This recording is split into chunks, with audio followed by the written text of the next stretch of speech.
Eh bien, salut tout le monde, c'est Alexou UM et je vous retrouve aujourd'hui pour une vidéo actualité sur les infos et les différentes rumeurs qu'on peut entendre ces derniers temps sur l'Olympique de Marseille.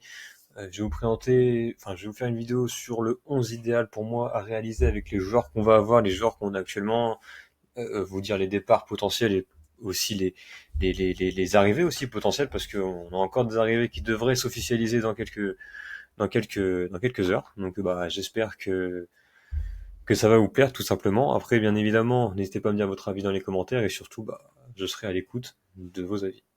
Donc voilà, dans un premier temps, je vais vous parler à peu près des recrues qu'on a recrutées jusqu'à présent, les joueurs qui sont qu'on a encore dans l'effectif, les joueurs qui sont sur le départ, et pour au final vous faire la conclusion suivante, quel 11 va utiliser Roberto De Zerbi durant cette saison. Le 11 type, hein, bien évidemment, il y aura bien sûr des changements. En plus de vu l'ambition du club au jour d'aujourd'hui, on voit qu'il veut doubler les postes et faire deux équipes compétitives pour la Ligue des Champions notamment, la Coupe de France, la Ligue 1, etc. Et pour tous les matchs de la saison, en fait, globalement, on n'a pas besoin de expliquer toutes les coupes. Mais voilà, là je vais vous présenter, je dis beaucoup deux fois le mot présenter, faut que je m'habitue aux vidéos bien évidemment. Mais voilà, là je vais vous dire les postes, donc pourquoi je mets ce joueur, pour quelles raisons et qu'est-ce que j'attends de lui. Et n'hésitez pas à me dire votre avis dans les commentaires, bien évidemment, parce que bah, vos avis m'intéressent. Puis là, comme je peux le constater, c'est assez vide, mais on va y arriver, vous inquiétez pas. Je parle de la qualité de vidéo, excusez-moi. Pour commencer dans les cas, je vais utiliser Geronimo Rulli. Pourquoi? Alors, je pense que bon, en soi, je pense entre supporters marseillais, on n'a pas vraiment besoin de s'expliquer sur ce choix. Voilà, on a comme deuxième gardien un Jeffrey Delange et en troisième un Théo Vermeau. Voilà, Rulli, on n'a pas vraiment besoin d'expliquer de pourquoi on utilise ce joueur. Voilà, il nous a sauvé de multiples fois la saison dernière. Hein. Voilà, il a fait partie de cette grande saison. Ça a été pour moi un des meilleurs Olympiens de la saison avec Rabiot et euh, bah en fait enfin il y en a eu plus, mais Rabiot et Rulli ont été les deux joueurs qui ont été réguliers sur tout le long de la saison. Sans Rulli on serait pas deuxième, c'est moi qui vous le dis, je pense qu'on est d'accord là-dessus. Mais je vais vous dire ce que j'attends de lui, parce que voilà, il a fait une boulette contre Lille la saison dernière. Alors on va pas lui tomber dessus, c'est pas du tout ce que je suis en train de faire, loin de là. La seule chose que j'ai peur, c'est que voilà, on va être avec une défense qui devrait être normalement plus solide que la saison dernière, avec des arrivées comme Joël Ordonez, mais voilà, on va en discuter plus tard. C'est de ces joueurs-là. Bon, c'est pas encore signé, mais pour moi les gars, ça va le faire. Voilà, mais c'est pas, on n'en est pas là pour l'instant. Mais voilà, j'ai peur qu'avec cette grosse défense où il sera moins sollicité, j'ai peur qu'il baisse de régime. Je m'explique. Baisse de régime, j'entends dire pourquoi, pour quelles raisons. Bah, tout simplement parce que bah, voilà, je ne doute pas sur son professionnalisme, mais je pense que si t'es moins sollicité, tu peux perdre, on va dire, en capacité. Alors je dis peut-être des bêtises et je pense que ça serait légitime de me le dire, mais moi, voilà, c'est on va dire la seule, on va dire, crainte que j'ai de lui. J'ai pas vraiment d'attente parce que si on refait une saison comme il a fait la première saison avec Marseille, j'ai pas peur. Voilà, c'est pour moi un gardien qui a brillé et voilà, un Rulli, honnêtement, enfin, qu'est-ce que tu veux dire de lui à part la boulette contre Lille? Il nous a sauvé tellement de fois, il nous a rapporté facile une dizaine de points à lui tout seul.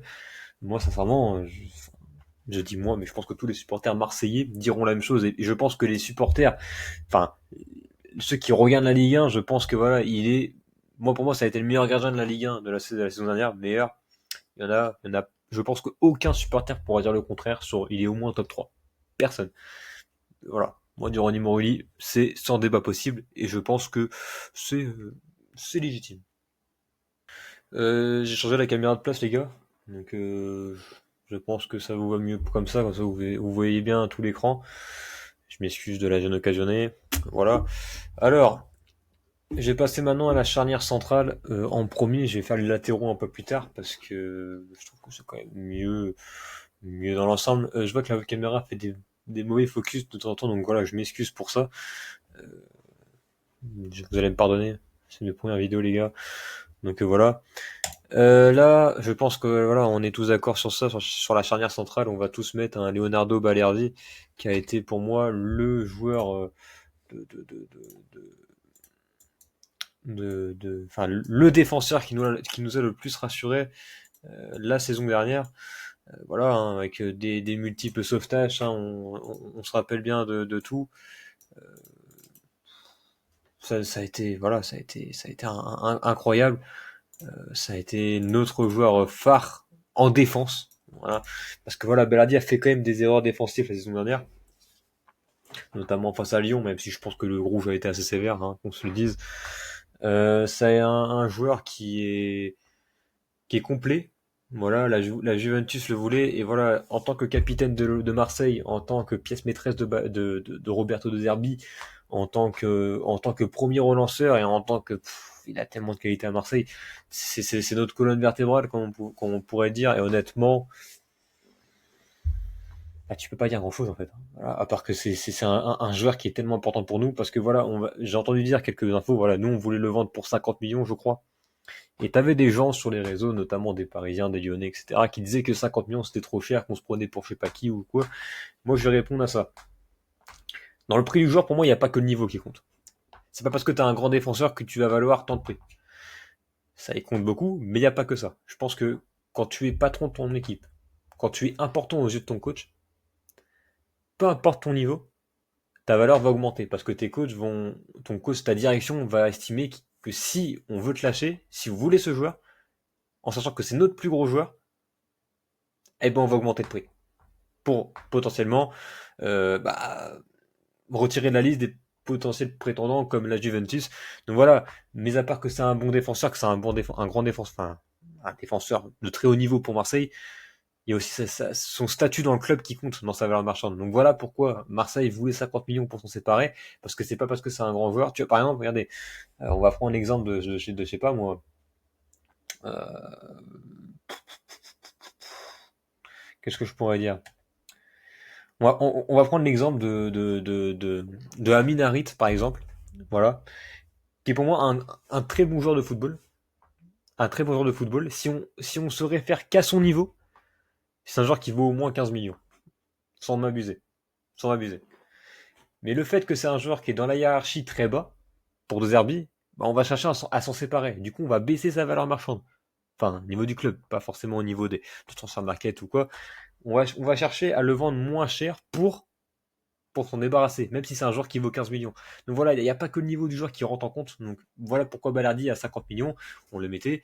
Et moi, je trouve que voilà, c'est très bien pour notre équipe de le garder. Surtout qu'en plus, ben, pour le remplacer, bonne chance. Parce que déjà qu'on a recruté qu'un seul défenseur central à l'heure actuelle, en plus c'est une doublure, Riley, vaut mieux qu'on garde Balardi. Donc voilà, c'est pour ma part. Dites-moi ce que vous en pensez. Moi, pour moi, Balardi, c'est un joueur qui doit rester à Marseille tous les jours. Et ben maintenant, Joël Ordonez. Eh oui. Alors, il n'a pas été recruté pour l'instant. On n'a pas d'officialisation. On a envoyé une œuvre. Je crois que c'est aujourd'hui que l'info est tombée, ce 6 août, aujourd'hui. Que, voilà, apparemment, on aurait envoyé 30 millions d'euros au Club Bruges. Alors, comment dire? Pour moi, c'est beaucoup. Voilà, 30 millions d'euros pour un joueur de 21 ans qui joue au Club Bruges, pour moi, c'est beaucoup. Après, voilà, il a du potentiel et moi, je pense que moi, je fais confiance à ma direction. Je fais confiance à Mehdi et à Pablo. C'est des joueurs c'est un joueur qui pour moi a du grand potentiel. Donc voilà, est-ce qu'il vaut 30 millions à l'heure actuelle, je sais pas, mais bon, on va y mettre le prix apparemment. On a fait une offre de 30 millions, mais je pense sincèrement que voilà, même si elle a été refusée, Bruges vont céder. Ordonez veut Marseille, il a séché l'entraînement, je crois, il y a pas longtemps. Il veut Marseille, donc voilà, c'est comme avec Timothy Weah qui a signé hier d'ailleurs, enfin qui a signé aujourd'hui et qui est arrivé à Marignane hier soir. J'ai suivi le live pour ceux qui l'ont suivi, bah big up à vous les gars. Mais Ordonez, pour moi, va venir à Marseille. C'est pas officiel, mais moi je le mets dans le 11. J'ai pas envie de porter malheur, hein, bien sûr. S'il vient pas, n'allez pas dire que c'est moi. Seulement, Ordonez, bah, je vois très très mal pourquoi il viendrait pas. Il veut venir à Marseille. On a envoyé 30 millions, qui est une bonne somme, hein, pour un joueur de 21 ans, 22, je sais plus. Bah, Bruges, pour moi, vont céder. Il y a pas de raison. Surtout qu'en plus, on a un joueur qui est jugé, on va dire, pas prioritaire, mais c'est un joueur qui, si on envoie 30 millions sur le joueur, pour moi, la direction le veut. Et il sera titulaire s'il vient. Et voilà, il a fait une très grosse saison, notamment en Ligue des Champions la saison dernière. Voilà, moi, j'ai totalement confiance en ce joueur. Totalement, je sais pas, mais j'ai confiance à la direction en tout cas, et moi je pense que c'est un bon coup, cher oui, mais quand on veut une grande équipe et qu'on a de l'ambition, il faut mettre le prix, même si c'est une somme grande pour nous, bah faut mettre le prix, hein, voilà, tout simplement. Il faut pas chercher à comprendre, tout simplement. Et maintenant, Amir Murillo, alors oui, je change de discours, parce que dans la dernière vidéo que j'ai faite, j'ai dit que Amir Murillo ne serait la doublure de Timothy Weah. Mais en y repensant et en étant un peu plus, on va dire, objectif, parce que moi, voilà, on a recruté Timothy Weah, enfin, c'est un prêt avec option d'achat, etc. Mais quand il sera à l'OM définitivement la saison prochaine, on aura investi 18 millions d'euros sur lui. Donc pour moi, s'il venait pour ça, c'était pour être titulaire. Mais en y repensant, je pense que voilà, surtout que sur les pistons, sur les latéraux, pardon, on n'est pas très, voilà, on n'est pas incroyable. Donc moi, je vais laisser Murillo pour lui laisser de la continuité. Surtout que Roberto De Zerbi l'aime bien. Excusez-moi, je suis désolé. Roberto De Zerbi l'aime bien et puis la direction l'aime bien. Pour ceux qui ont vu le documentaire, il y a un moment assez touchant avec ce joueur d'ailleurs, entre Mehdi, Benassia, Roberto De Zerbi et Murillo. C'est assez touchant. Donc pour ceux qui n'ont pas vu la série Sans jamais rien lâcher, on en est à l'épisode 4. Allez voir les gars, c'est une pépite cette petite série. L'épisode 5 qui sort dimanche ou samedi prochain. Donc bah, ça va être cool. Et voilà, moi Murillo je le garde parce qu'il a fait une très bonne saison la saison dernière. Ça a été une petite révélation, une grosse révélation même. C'est un joueur qu'on a recruté 2,5 millions d'euros en Anderlecht. Pour un joueur de ce prix-là, maintenant il en vaut 10 millions le mec, je pense au minimum. Donc enfin, je pense qu'on s'en rend pas compte de l'affaire qu'on a fait. Et Amir Murillo, c'est un joueur qui est apprécié de tous. Il triche pas, il mouille le maillot et pour moi, il mérite amplement des titulaires. Après, bien évidemment, si voilà, on met Timothy Weah titulaire une fois et qu'on voit que Timothy Weah, qui est quand même une petite classe au-dessus, fait mieux le taf que lui, voilà, Murillo se retrouvera sur le banc, comme a dit Mehdi Benassia, c'est le meilleur va jouer. Donc voilà. Donc si le meilleur joue, bah voilà, Timothy Weah pourrait être dessus offensivement, mais défensivement, Murillo est quand même plus solide. Donc c'est pour ça que c'est pour vous dire que voilà, au niveau des latéraux, on n'est pas incroyable. Donc Murillo, je le garde titulaire, il le mérite, mais à surveiller, à surveiller.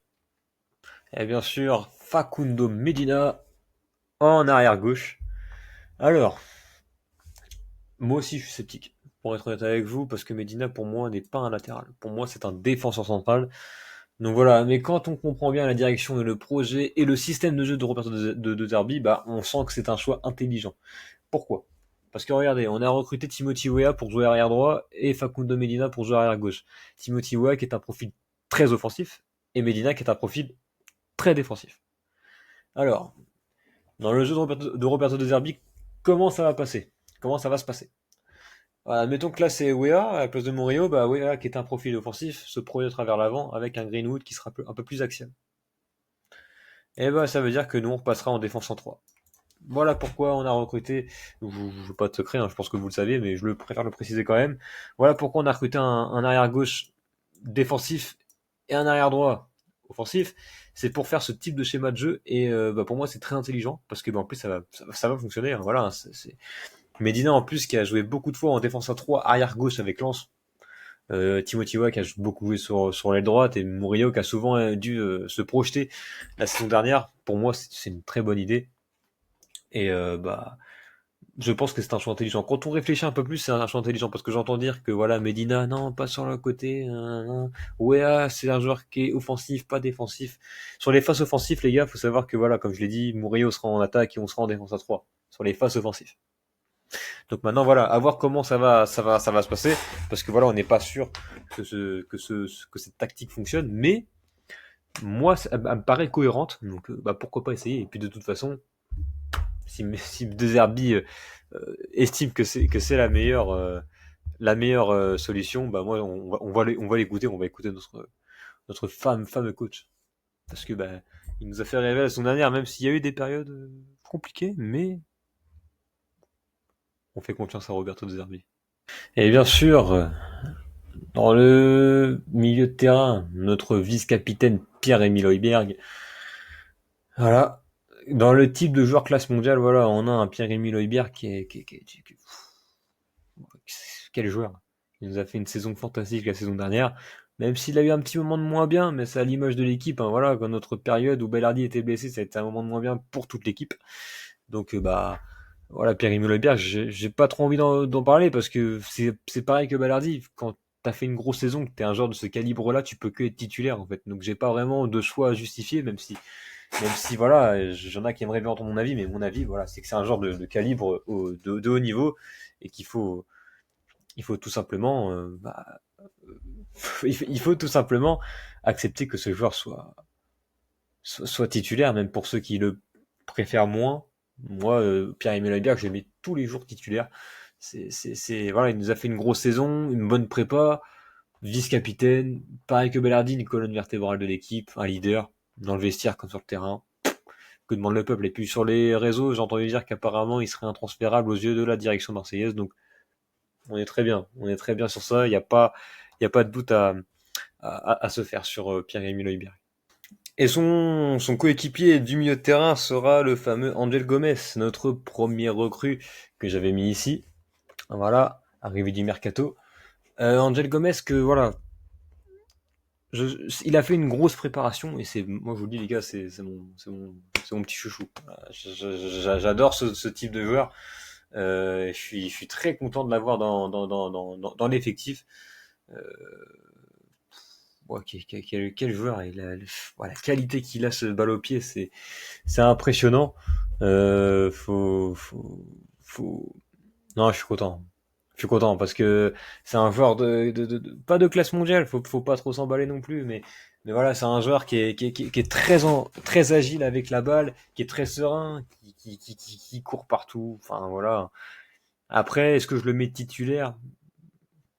Je sais pas, parce que si pour moi Gomez doit pas être titulaire indiscutable.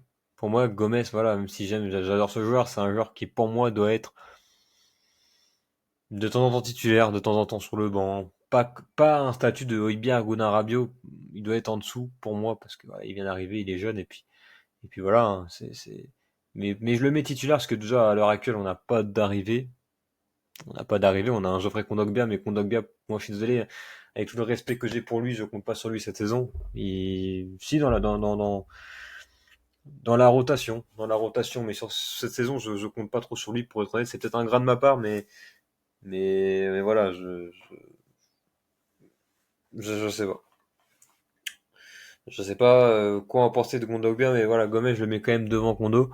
Mais si on pouvait recruter un autre milieu de terrain, je serais pour, parce que Gomez, titulaire indiscutable, je sais pas. Titulaire, ok, mais indiscutable, à l'image d'un Højbjerg, non.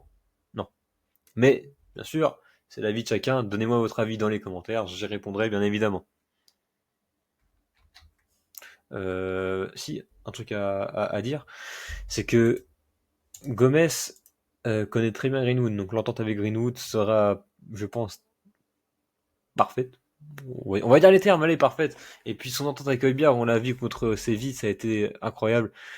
Donc voilà, mais ouais, non, je reste sur ma décision. Même si c'est mon chouchou, j'ai pas cédé, il doit pas être titulaire indiscutable pour moi. Après, chacun son avis, bien évidemment.